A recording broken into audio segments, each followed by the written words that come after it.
गुजरात में बावटी नाम का एक नगर है। उसमें त्र्यंबकसेन नाम का राजा राज्य करता था।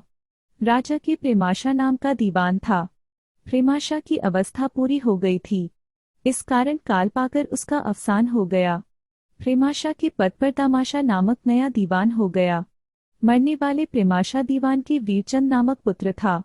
कहा गया है कि लड़का जब 10 वर्ष का हो जाए तब तक उसमें समझदारी नहीं आती, 16 वर्ष का होने तक सानमान नहीं आता और 20 वर्ष होने तक शारीरिक गठन ठीक नहीं होती। उसके बाद ही उसके गुणों का चमत्कार देखने को मिलता है। वीरचंद ने अपनी माँ से पूछा कि मेरे पिता क्या काम करते थे। बेटे, तुम्हारे पिता राज्य के दीवान थे। इस समय के समान तब हमारी स्थिति नहीं थी। उस समय तो हमारी बड़ी शान शौकत थी, सभी सलाम करते थे। समय समय की बात है, आजकल अपनी दशा गिरी हुई है, इस कारण कोई भी बात नहीं पूछता। घर पुराना हो गया है, लक्ष्मी के बिना शोभा कैसी। तुम्हारे पिता के साथ सब कुछ चला गया। ऐसा कहकर बुढ़िया ने गहरा निश्वास छोड़ा। वीरचंद ने कहा, माँ, चिंता फिक्र मत करो, मालिक की कृपा होगी तो फिर सब कुछ पहले जैसा हो जाएगा। गया हुआ वापस आएगा तथा नए रूप से शोभा बढ़ेगी। वीरचंद तो लिख पढ़कर बहुत चतुर हो गया था। 14 विद्या और 64 कलाओं में प्रवीण था। बाप दादा से विरासत में मिला चतुराई का खजाना उसमें उसने ठूस ठूस कर भरा हुआ था। इस प्रकार पूर्ण रूप से तैयार हो चुकने के बाद उसने भाग्य आजमाने का निर्णय कर लिया। वीरचंद ने एक दिन अपनी माँ से पूछा, माँ, मेरे पिता कौन सी पोशाक पहना करते थे। माँ ने तब संदूक में हिफाजत से रखी उसके पिता के पहनने की सभी चीजें निकाल कर दे दी। वीरचंद सबसे पहले बजाज के यहाँ गया। जाकर वह बोला, दीपचंद सेठ, इस तरह का कपड़ा तुम्हारे पास है। दीपचंद सेठ ने कपड़ा हाथ में लेकर ध्यान से देखा, फिर बोला, पैसा खर्चोगे तो मिल जाएगा, क्यों नहीं मिले। वीरचंद ने महंगे मूल्य का बढ़िया कपड़ा लिया और दाम चुकता कर दिए। उसके बाद गया दर्जी के यहाँ। दर्जी तो रजवाड़ों के ही कपड़े सिया करता था, इस कारण उसके बाप की जैसी सिलाई पूरी बावटी में कोई नहीं कर पाता था। इस कारण वह मुंह मांगे दाम लेकर ही कपड़े सिया करता था। वीरचंद ने उससे कहा, मुझे इसी प्रकार के कपड़े सी दो, दिल भर भी फर्क नहीं होना चाहिए। दर्जी ने उत्तर दिया, हम है राज रजवाड़े दर्जी, इस काम के विषय में आपको कहना नहीं पड़ेगा। फिर वीरचंद मावजी मोची की दुकान पर गया। अपने बाप के जूते दिखाकर उसने कहा, कारीगर, बिल्कुल ऐसे ही जूते बना दो। मावजी मोची ने कहा, इसमें क्या बड़ी कारी दिखानी है, ऐसे ही, बल्कि इनसे भी अच्छे जूते मैं बनाना जानता हूँ। वीरचंद को इसकी बातों में मजा आ गया, इसलिए उसने पूछ लिया, कैसे। कैसे तो जब पैरों में पहनोगे तब मालूम पड़ेगा। वाह कारीगर, तुम्हारी कला को। हमारे लिए तो ऐसे ही जूते बना दो। असली को भी नीचा दिखा दे तो कहना, परंतु रुपया 25 लगेंगे। 25 ही लो काका, अपनी ओर से कोई ना नहीं। कब लेने आऊं। वीरचंद रेशम के जड़े हुए और बढ़िया द्वारा सिले हुए कपड़े ढंग से पगड़ी बांधकर तथा मावजी मोची द्वारा सिले हुए मखमल के जूते पहने और हाथ में सिरोही की बनी तलवार लेकर अपनी माता को नमस्कार करके दरबार में चल दिया। दरबार ठसाठस भरा हुआ था। सोने के सिंहासन पर राजा विराजमान थे। प्रधान, सामंत, दरबारी और भाई बंधु बैठे हुए थे। अम्लपानी हो रहा था, हुक्का भी फिराया जा रहा था। 12 लोग दरबार का रंग बढ़ा रहे थे। ऐसे अवसर पर वीरचंद कचहरी में जा पहुंचा। वह तो एक कोने में, जहां जूतों का ढेर लगा हुआ था, वहां जाकर बैठ गया।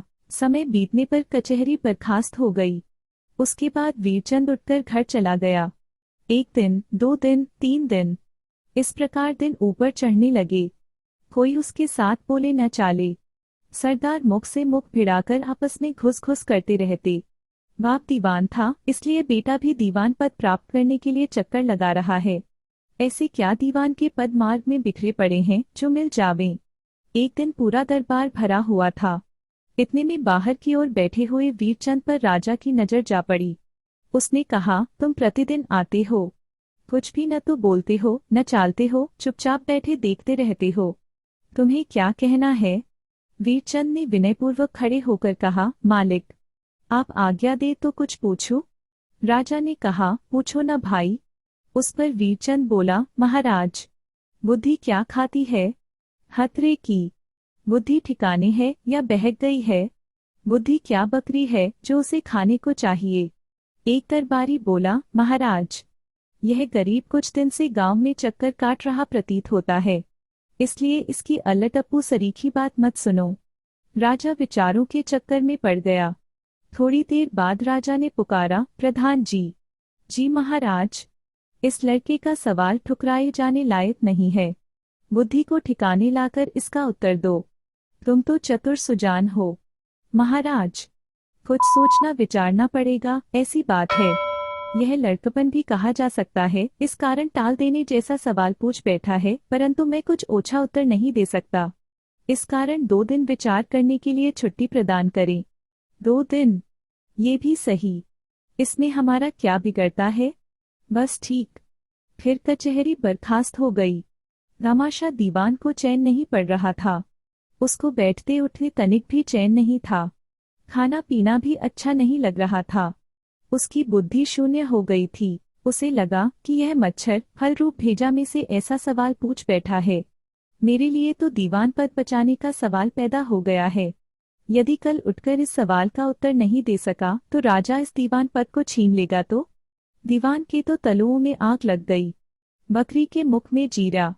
रामाशा को कुछ करते धरते नहीं बन पड़ रहा था। उसको तो दीवान पद की कुर्सी डोलमटोल करती दिखाई पड़ी। इस कारण वह तो सबसे लुक छिपकर जैसे तैसे वीरचंद के घर पहुंच गया। वीरचंद तो पलंग बिछाकर गद्दी तकिया लगाए लेटा हुआ था। दूध जैसी चादर पलंग पर बिछी हुई थी, जिस पर दामाशा दीवान को बड़ी इज्जत के साथ उसने बैठाया और घर की इज्जत के अनुसार आदर सत्कार किया। दामाशा दीवान ने कहा, बेटे, तुमने जो सवाल पूछा है उसका उत्तर तुम्हारे सिवा और कोई नहीं दे सकता। तुम मुझे बताओ कि बुद्धि खाती क्या है? वीरचंद भाप गया कि दामाशा दीवान कितने पानी में है।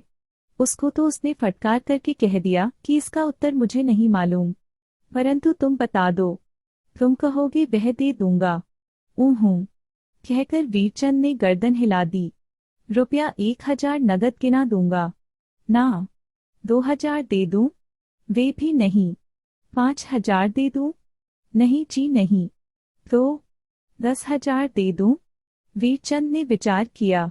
10,000 में उत्तर देना कम नहीं होगा। इस कारण उसने कहा, सुनो, बुद्धि कम खाती है। रामाशा ने वीरचंद से सवाल का तफसील से उत्तर सुन लिया। दूसरे दिन दरबार भरा गया। राजा ने पूछा कि प्रधान जी, सवाल का उत्तर दो। बुद्धि खाती क्या है? महाराज, बुद्धि कम खाती है। बुद्धिशाली मानव समय देखते हैं, संजोग पहचान कर और गम खा जाते हैं। समय देखकर ही चोट करते हैं, इस कारण बुद्धिमान गम खा जाते हैं। राजा ने कहा, शाबाश प्रधान जी।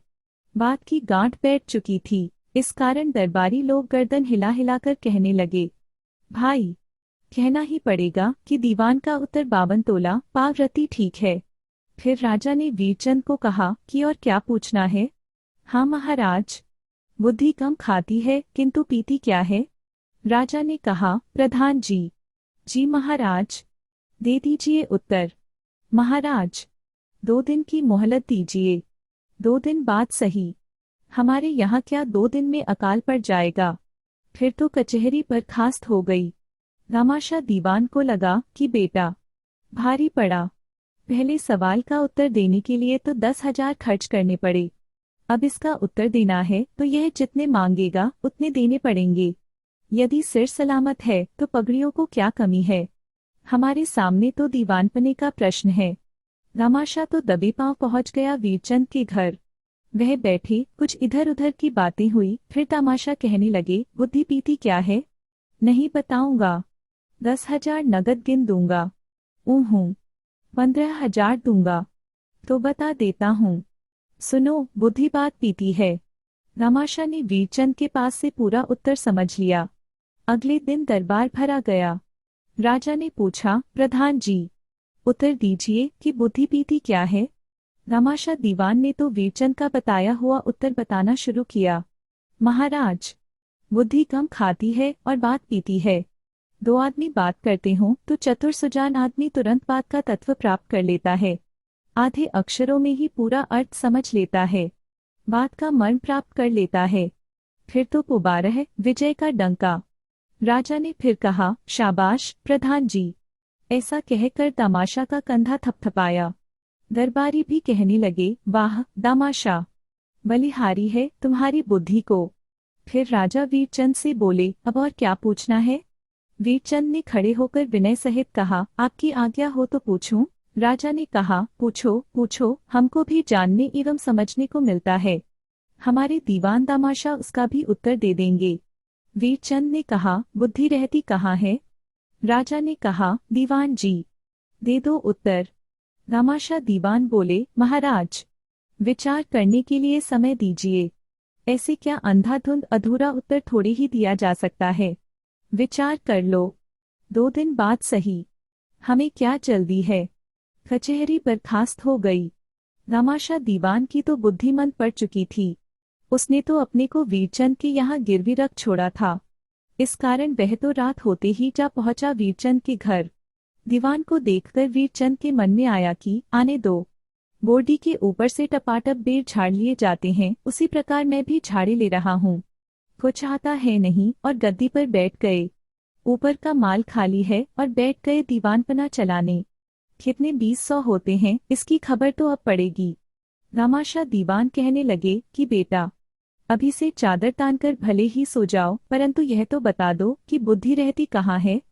नैवेद्य में 9,000, इतने ही में कौन हाथ डाले? 15,000 दे दूं? ऊहूं। 20,000 दे दूं? दूं? ऊहूं। अरे 25,000 ले ले और क्या? तो उत्तर देता हूँ, सुनो, बुद्धि पंचों में रहती है। वीरचंद ने तो चीरफाड़ कर उत्तर दे दिया और तमाशा रटता रहा। अगले दिन दरबार लगा। राजा ने पूछा, प्रधान जी, पहले इस सवाल का उत्तर दो कि बुद्धि रहती कहाँ है? फिर तो दामाशा जिस प्रकार पढ़ाया हुआ तोता बोलता है, उसी प्रकार कहने लगा कि बुद्धि पंचों में रहती है। पंच ही परमेश्वर कहलाते हैं।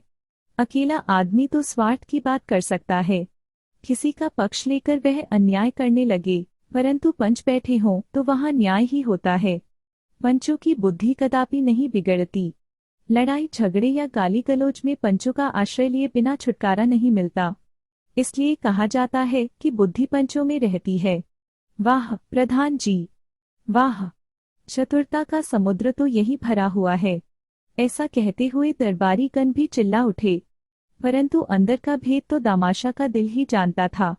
इस प्रकार समझदार दामाशा वीरचंद की बुद्धि पर न्यौछावर हो गए।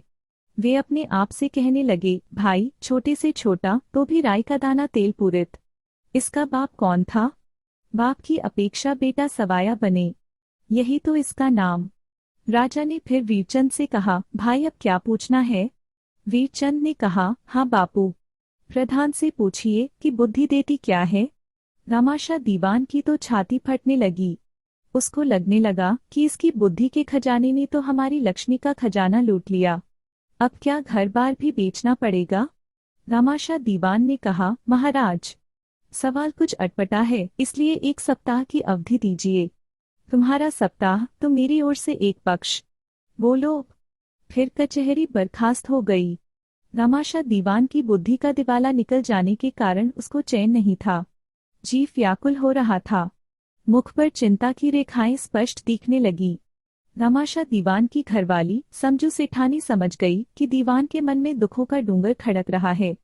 जीमते हुए दीवान के हाथ से ग्रास छूटकर थाली में गिर गया। सच्चे मोतियों का पंखा डुलाते हुए समुद्र सेठानी ने कहा, सेठ, मानो या न मानो, परंतु आप किसी भारी चिंता के चक्कर में पड़े हुए हो। दामाशा ने अपने हृदय के अंदर छिपाया हुआ रहस्य अंत में प्रकट कर ही दिया।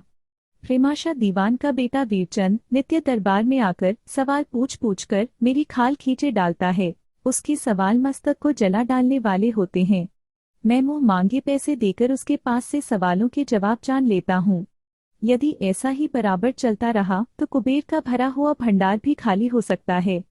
चतुर सुजान समझू सेठानी ने कहा, तब आप ऐसा करो न, अपनी बेटी का संबंध उसके साथ कर दो।